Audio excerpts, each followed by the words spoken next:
Suitcase of betrayal revealed. I found out my husband was cheating on me the night I picked up the wrong suitcase at the airport. I'd rushed over to meet him after another one of his so-called business trips, but the bag I grabbed wasn't his, it was hers.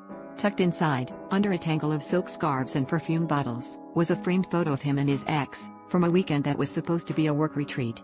I stood frozen, airport chaos swirling around me, knowing instantly that every late-night call and sudden flight was just a cover for weekends tangled up with her. Instead of confronting him, I printed every single one of our wedding photos and mailed them to her. No note, no explanation, just a timeline of vows and promises he'd broken. 3 days later, she messaged me, inviting me to dinner. The invitation was simple: you deserve to know everything. My hands shook as I walked into that restaurant, half expecting a screaming match, maybe even a public scene.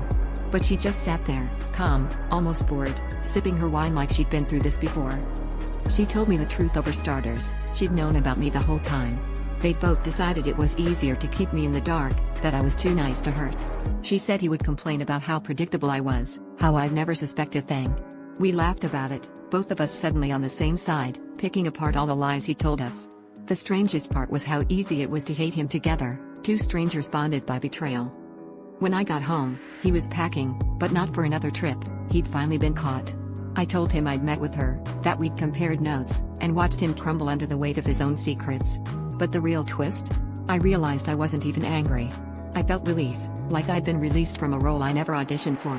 I walked out, not because of his betrayal, but because somewhere along the way, I'd betrayed myself by pretending to be happy.